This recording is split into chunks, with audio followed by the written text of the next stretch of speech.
Hello everybody and welcome to today's webinar on Landlord Tax. Thank you so much for tuning in and giving up some of your valuable time. Just a couple of bits of housekeeping before I crack on.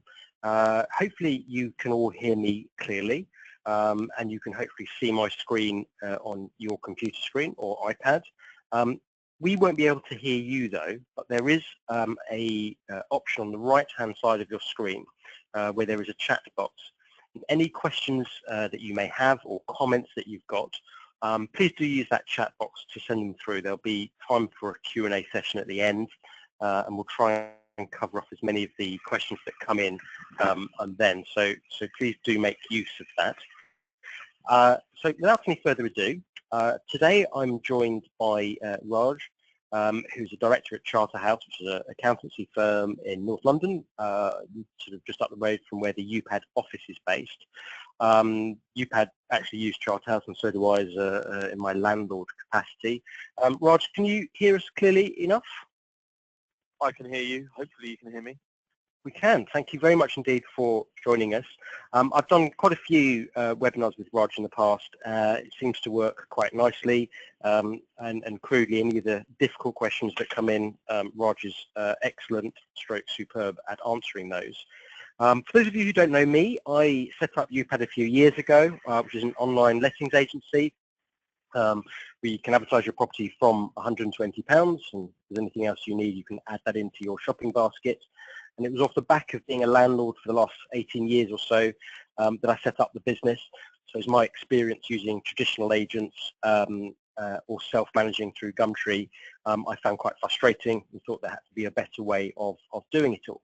And one of the things we've learned is doing webinars and guides on taxation and other subject matters seems to go down quite nicely with our audience and to offer some insights on how to be a better landlord and to be aware of legislation changes and what we should all be focusing on over the coming years. So without any further ado, in the next 45 minutes or so, we want to cover off these key areas. Clearly mortgage interest relief is a big thing that came through from George Osborne.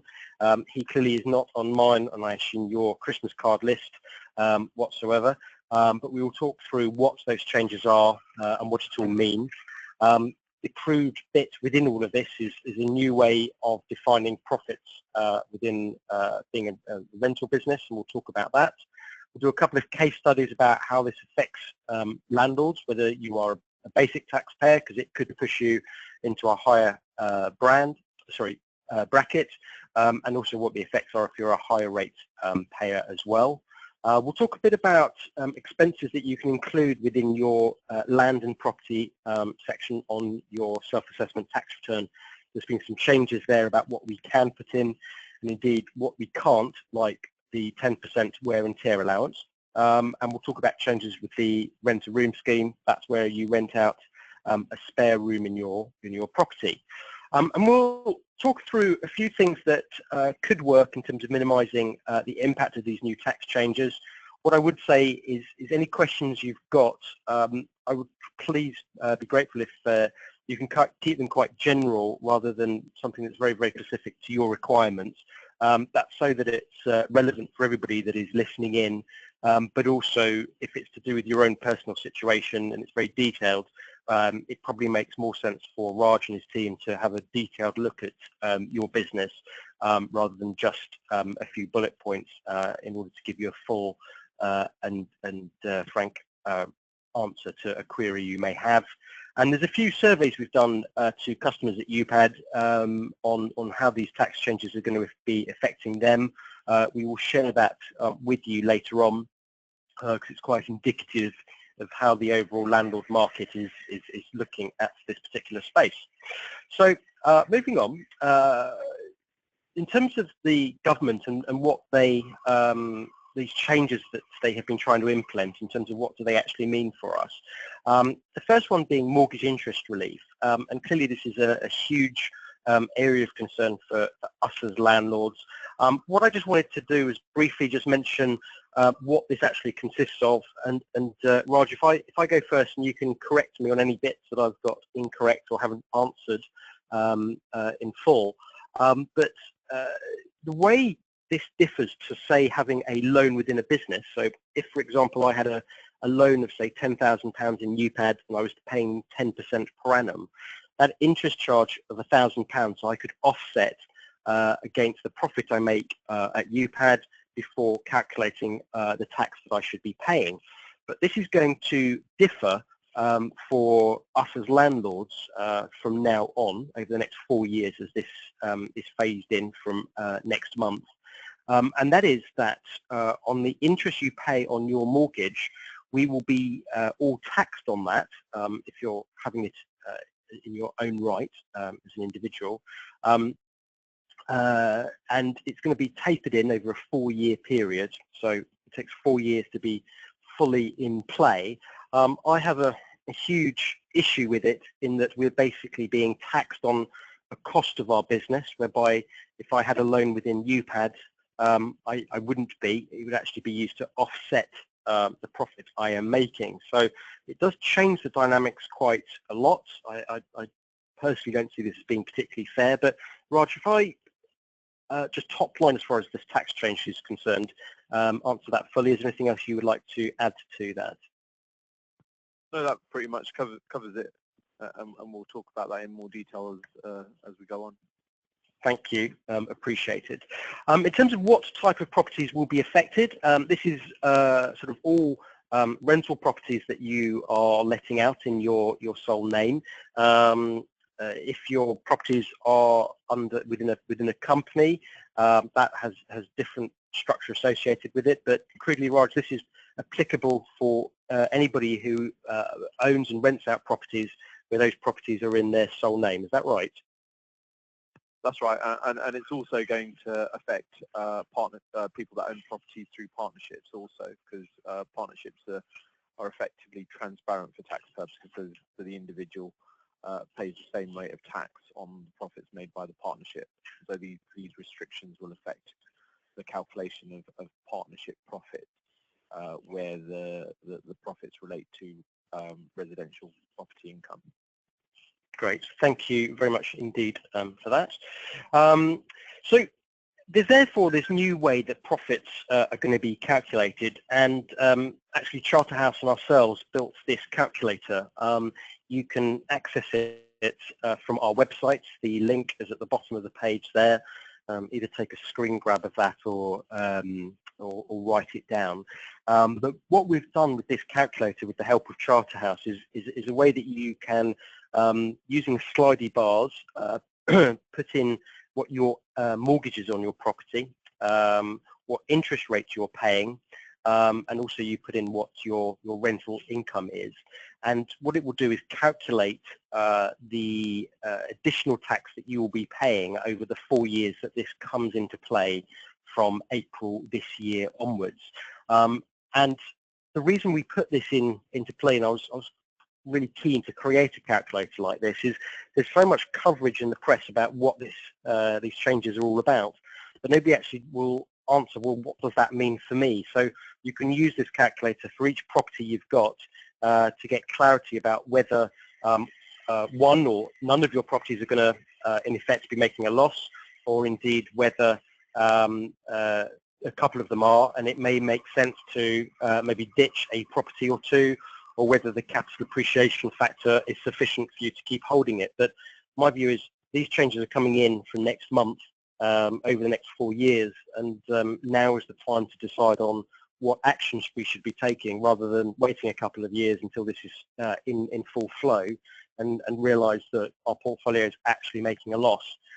There could be a scenario whereby, especially if you've got a high loan to value, where, and I think for people with a loan to value over 75%, it could be that all of your profits on your property are wiped out by these new tax changes. So I think it's really useful maybe this weekend just to fire up this calculator for each of the properties that you've got, and it will give you an indication of how your portfolio is going to perform over the next 4 years as this taxation comes into play. Unless, of course, there is a U-turn, which there has been on other things of recent, so who knows. as I mentioned before, this is tax that's going to be on turnover rather than on profit. One of the key things to bear in mind is that if rents don't increase in the next few years, just for argument's sake, but the rates you pay on your mortgage does, either because those rates go up or because interest rates go up, it could mean that you are further out of pocket. So one thing you do need to look at when you're using this calculator is that if you are going to be paying a higher rate on your mortgages, either because interest rates are going to increase or because mortgage rates are going to increase and rents aren't going to be done to the same proportion, you will further be out of pocket. So just something to be aware of. I mentioned at the beginning, I think there will be some basic taxpayers that are going to be pushed into a higher tax bracket by this change. So do, buy beware, as it were, as far as this bit is concerned. And also be aware that some higher taxpayers will lose some or all of their personal allowances too. It's really important, I think, to do your own homework before this all set in. As I mentioned earlier, that if you've got an LTV over 75% and you're a higher taxpayer, it's likely that all of your profit could be wiped out by the time this gets fully implemented. So do use that calculator so you can really understand what the situation is. Just to put some flesh to this, I thought we'd do a couple of case studies. Raj, you're far more qualified to answer this compared to myself. Do you want to just run through this particular scenario we've got? One of the things just to mention on the earlier slide was there's also the risk that people that are in receipt of child benefit will have that clawed back, and that's in circumstances where you otherwise wouldn't have been in that position. So it is worth taking some advice as to whether that's going to affect you. The example that we've got in front of us now is we've got a basic rate taxpayer. Currently, the rental income is their only source of income. Receive rental income of £65,000 up until the 5th of April 2017. They will be able to deduct their mortgage interest of £40,000 and their non-finance allowable costs of £5,000, leaving them with a profit of £20,000. Now, in this scenario, said individual may also be able to may be receiving child benefit, and that will be unaffected. Look at the situation come 2020, 2021, and we've got exactly the same figures. You've got rental income of £65,000. The non-finance allowable costs of £5,000 are deducted, and that leaves this individual with a profit of £60,000, which means they're a higher rate taxpayer. Their child benefit allowance is affected. They will get a deduction for the mortgage interest paid. However, that will be restricted to tax relief at a maximum of 20%. I think our point for putting this slide up here is that, excuse me, it's not just higher taxpayers that are going to be affected. This bit of pushing basic taxpayers into the next bracket is also very much going to be on the cards. Just taking another example, Raj, we've got one here with somebody who's got quite a bit of rental income coming through. Say it's a landlord with 3 properties in sort of London South East. Is probably about right, and this sort of the before and after effects. Do you want to run through this? And can I also just ask if you could kindly talk a little bit louder, just so there's a couple of people just saying it's hard to hear, if that is okay, please. No worries. So in the before scenario, we've got a rental profit of £75,000, and that's arrived at by taking the £200,000 of rental income, deducting the £105,000 of non-finance expenses, and deducting the £20,000 of mortgage interest.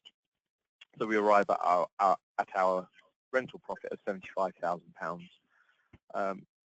In terms of tax charge, roughly that's going to give rise to an income tax charge of £19,627. when we come to the tax year 2020-2021, using exactly the same figures, so the landlord hasn't suddenly found that their profits have increased. There's no new sources of funds coming through, but on exactly the same outgoings, we now find ourselves in a position where the rental profit is calculated by HMRC to be £95,000. As I said earlier, the mortgage interest paid does attract tax relief, but it's restricted to the rate of basic rate tax, which is currently 20%. We get to £4,000 deduction. But overall, looking at the two scenarios, in 2020-2021, that landlord's going to find themselves paying £4,000 extra in income tax, and in reality receiving no more money in their pocket in order to do so. Thank you. And I think we've got one last example we're just going to run through, just to give a view here. So this is somebody with rental income and also employed as well. Do you want to run through these sums, Raj, just as our sort of third and final example here? Yeah, so we've got individual employed in a good job, earning £100,000 per year. PAYE is deducted at source in respect of their salary. In addition, while they've been working, they've built up their buy-to-let portfolio. They receive rental income of £44,460. Allowable expenses against that income is £7,080, and they suffer mortgage interest of £24,470. When we're calculating the rental profit under the current method, we arrive at a rental profit of £12,910 for tax purposes. Under the 2020-2021 method, the new method, the rental profit will be calculated to be £37,380. So what's interesting there, and crudely you can just go through to the bottom line on these two bits, that this particular individual has crudely got a doubling of taxation based on these particular changes that are coming through. What I would just say is these examples are based on these mortgage interest relief tax change coming into its full effect, so in four and a bit years time, and obviously this is tapered over a 4-year period. That calculator I mentioned earlier will demonstrate what the additional tax will be for each of the 4 years that it comes into play, so you can understand for each year how this is all working out. So it's useful just to play around with it. Sorry, go on. Sorry, James, just one comment. Although the government have pitched this to be phased over 4 years, the reality is that actually the effect is it's phased over 3, because from the 6th of April 2020, there'll be 0% of your finance costs that are deductible against your rental income, but it's just the way the government has sold it to everyone. Interesting. You're taking a nice slant on that, so thank you very much. Much appreciated.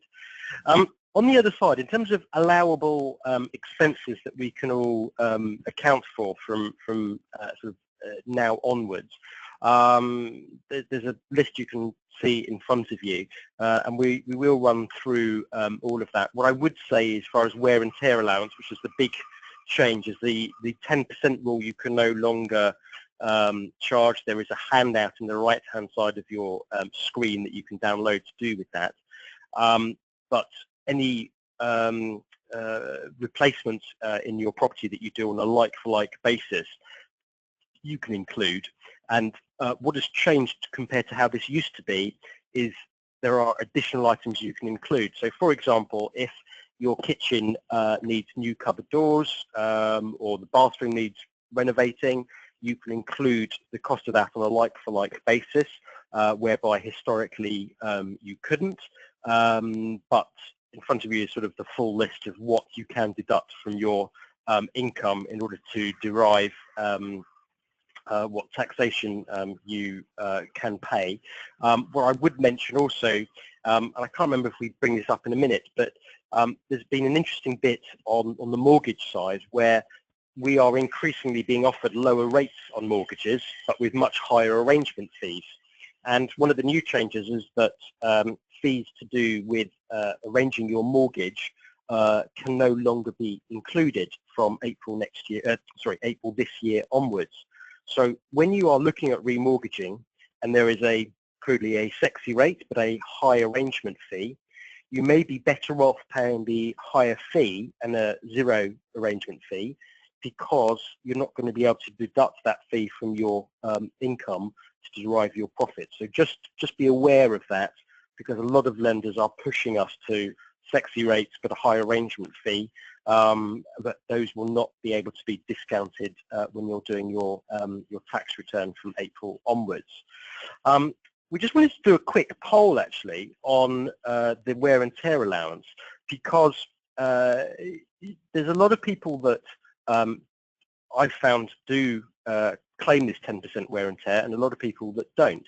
And I will just be interested from all the people that are participating, if you can kindly select whether you do or you don't, or you do for some of your properties. That would be really appreciated, just so we can get a vibe for everyone that's sort of participating this evening, what your stance is. So hopefully everybody's had a chance to select the option that best applies to them, and we will just bring up the results for that.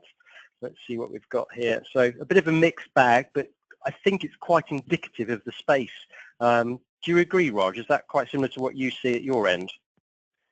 Yes, and as we mentioned earlier in the slides, the 10% wear and tear allowance has gone from the 5th of April 2016, and we do see, in terms of our landlords, it is very much a mixed bag. One of the things I'll mention that we haven't included in the slides is there is a bit of relief in that HMRC has allowed a £1,000 tax-free property income limit, and that's basically with a view to them getting more people out of self-assessment if all they're going to do is be declaring £500 of property income. They're really not interested in those type of taxpayers. But the upside to most of the landlords on this webinar today is that you'll be able to deduct £1,000 as an expense against your rental income going forward. Thank you, Raj. Much appreciated. So we'll go back to the slide deck. Thank you very much for participating. It's one of the negatives of doing a webinar is we can't see you, and sometimes it's quite a helpful thing to do a poll just to get a vibe for who we've got in the room. So we talked through those changes just now. There's far more information on that URL you can see in front of you. So do take a copy of that, screen grab or write it down, go through to the HMRC's website. And it's got to be on a like-for-like basis is the crucial thing. So the idea of changing a Zanussi washing machine for a Miele one clearly isn't on. The rent-a-room scheme has been increased. So this is if you let out a room within the property you reside in. That's been increased to 7.5k. As I understand it, Raj, that's no bells and whistles. It's more just keeping up with inflation, really, rather than anything else. Do you agree? Raj, are you still there? Sorry, I am. I still had it on mute. Apologies. No worries. Yes, I think it's to keep in line with inflation, but also to reflect the increased use of things like Airbnb, if I'm allowed to mention such websites. And again, HMRC's view that they want as few people within self-assessment as they can get away with, and equally, they're trying to not penalise those that are letting out their homes while they live there themselves. Thank you. No, much appreciated. So probably the million-dollar question, and probably is that, what can we all do to reduce the impact of all of these changes coming into play? And I think, to be fair, before putting Raj on the spot, it does depend on your sort of circumstances, where your properties are, what your loan to values are, etc. Before we just run through what all of these are, what I would just give a heads up to is there is so much coverage in the paper about, as a landlord, we should all be setting up a limited company, as if that is the golden egg. We should all be striving to go and do all of that, and it will rid ourselves of all of these issues. But there is never such a thing as a silver lining here, and that just by setting up a limited company, clearly that's fine, and there's an ongoing cost of running a limited company, but it's not excessive. But there is a change in entity of ownership between it being in your sole name or your name of you and your spouse into the name of a limited company, and that does create a tax charge. So just buyer beware. Don't think that just by setting up a limited company, buying an off-the-shelf company for 50 quid is going to answer all your prayers, because it is not quite as simple as that. But do you want to just run through these 5 points we've got up here, Raj? Yeah, paying down mortgages is certainly an option. Please do bear in mind, however, that it's not a simple solution, because at the moment, where you're receiving £100 of rental income and you're a higher rate taxpayer, paying £50 of mortgage interest, at the moment you are getting 40% relief on that £50 of mortgage interest. In 2020, you will still receive 20% tax relief in respect of that 50% mortgage interest. So you really need to do your sums and establish where that capital is best utilised. Is it best utilised to pay down the mortgage on your buy-to-let portfolio? Is it best utilised paying down the mortgage on your main residence? Or could you be doing something totally different with it and generating a higher return? If I could just butt in a little bit, there is a blog post that's called What It Is at the bottom of the page, you can see there, but just from a non-taxation perspective, your lender will limit you to how much you can pay down your mortgage by 5 or 10% per annum. So you're going to be restricted there in terms of what you can pay down.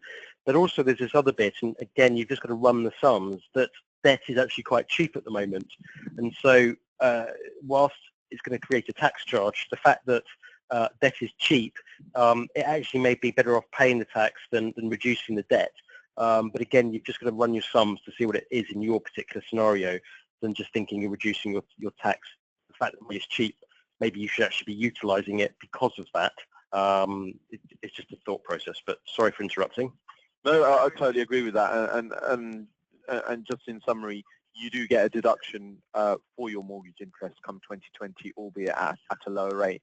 But also, jumping on the back of what James has just said, do also be mindful if you do decide that you're going to repay significant chunks of your mortgage, your lender is likely to try and stiff you with early repayment charges,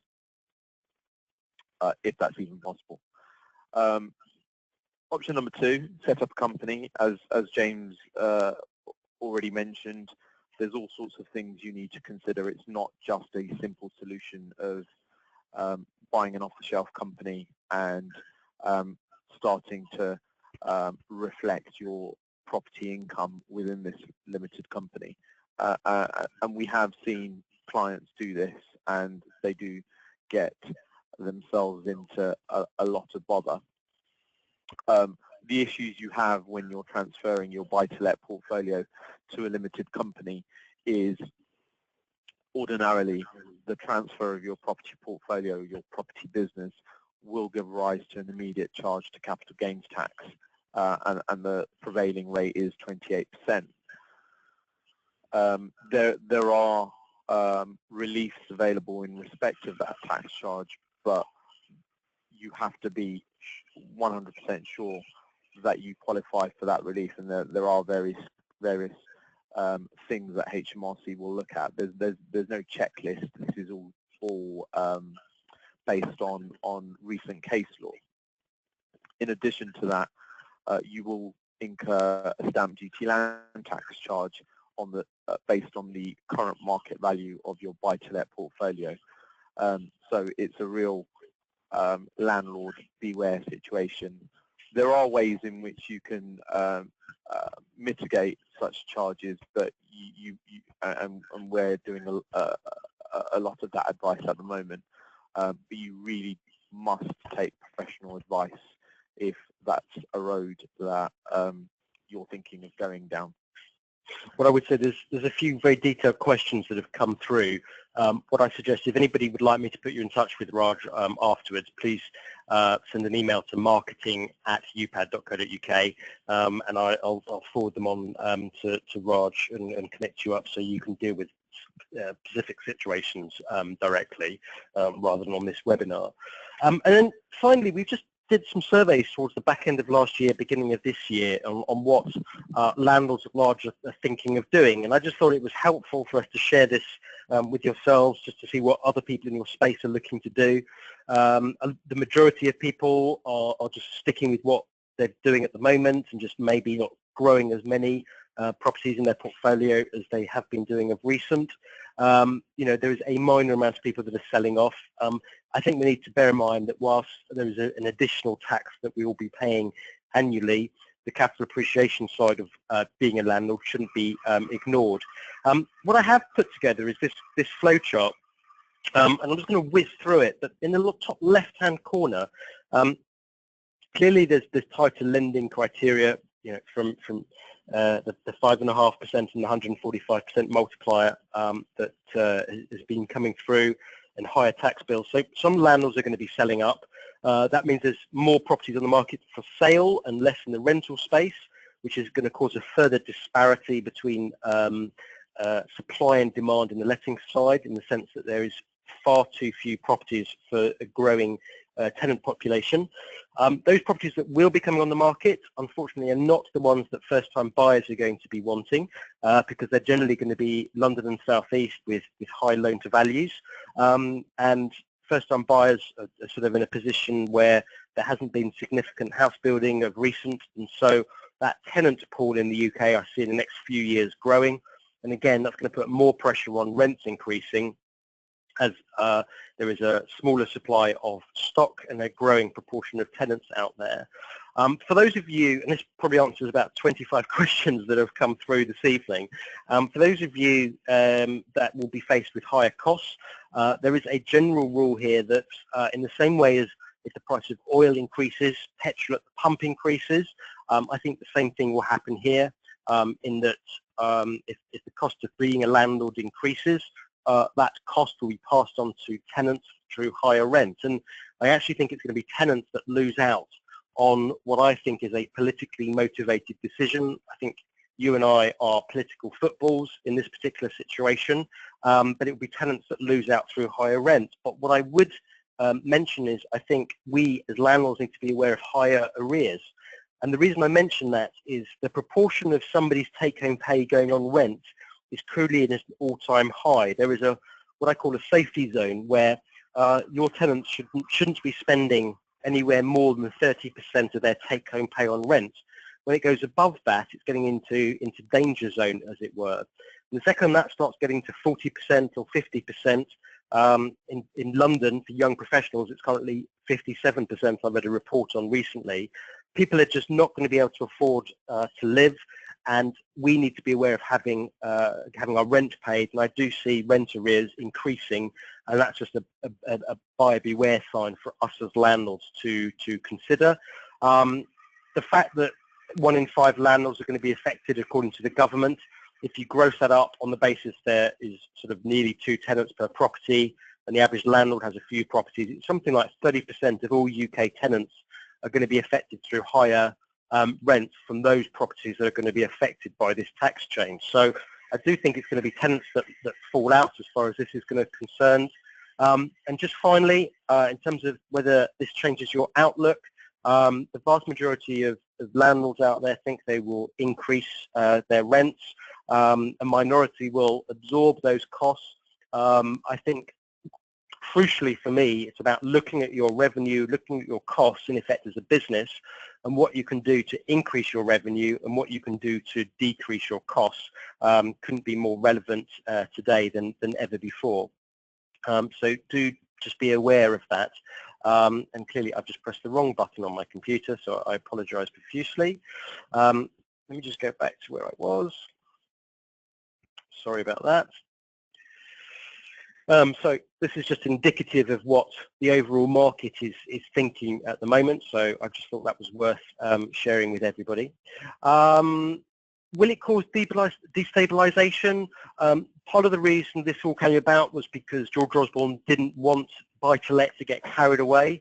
I think it could destabilize the space. I think in Edinburgh, when agents weren't allowed to pass on fees to tenants, rents in Edinburgh went up 9% last year, so I'd be interested to know what everybody thinks. Do please use the comments box on the right-hand side of your screen. But what I'd just like to leave everybody with is the fact that what happens in the next 5 years really shouldn't be too much of an area of concern.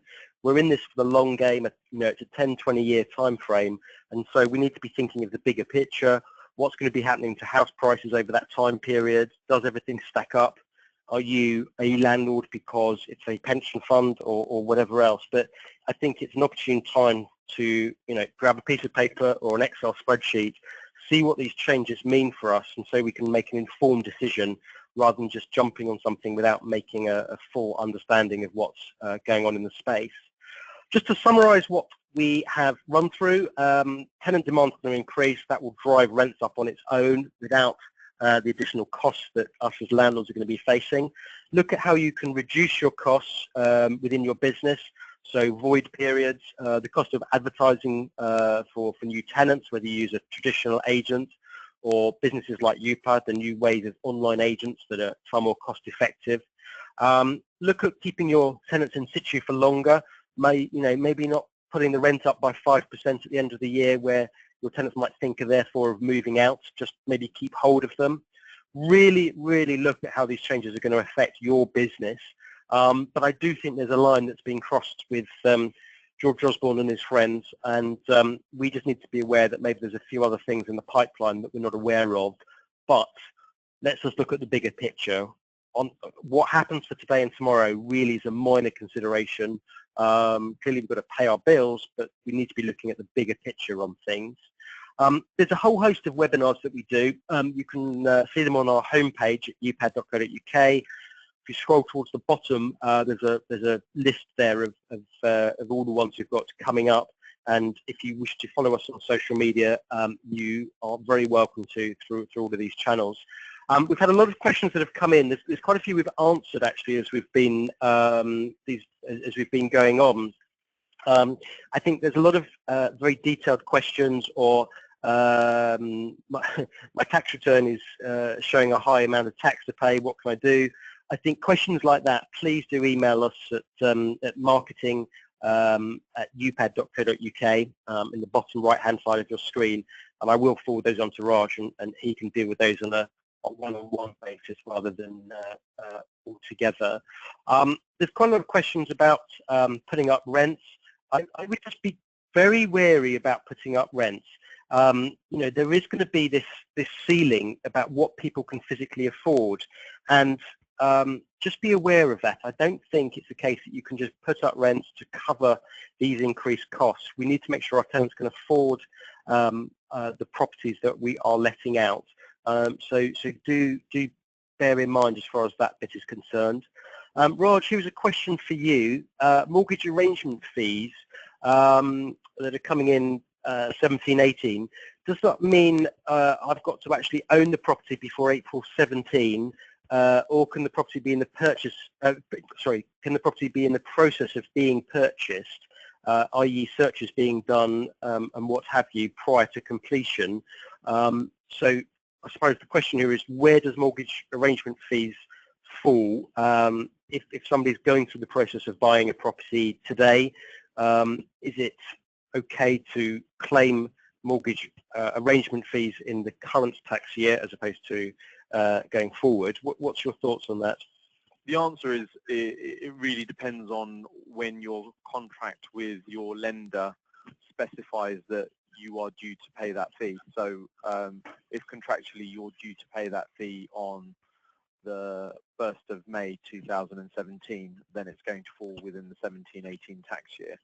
And just to clarify, in terms of how the mortgage interest will be treated in the 17-18 tax year, 75% of that arrangement fee will be allowable against your rental income, just as it has done in the past, and 25% of that arrangement fee will have tax relief restricted on it to the current basic rate of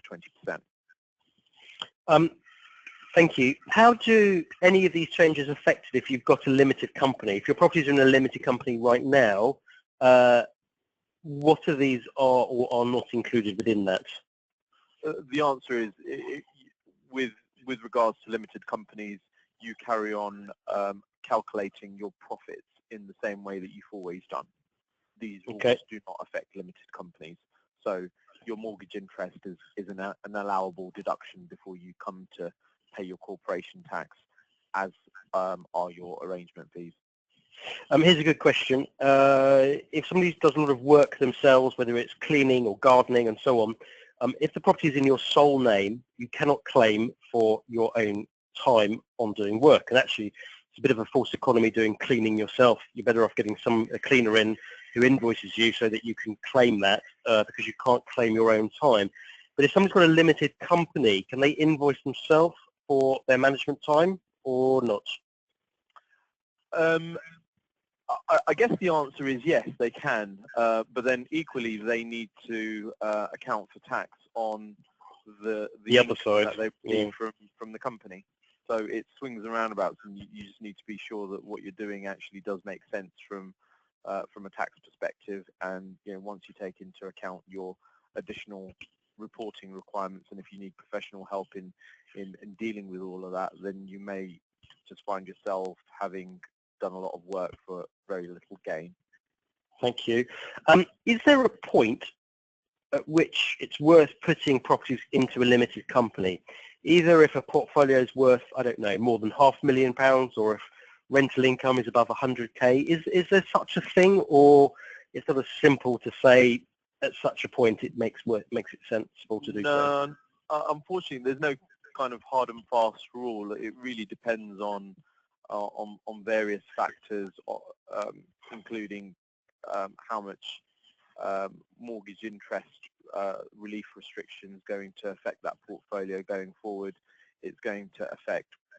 It's going to be dictated by what other sources of income does said individual have.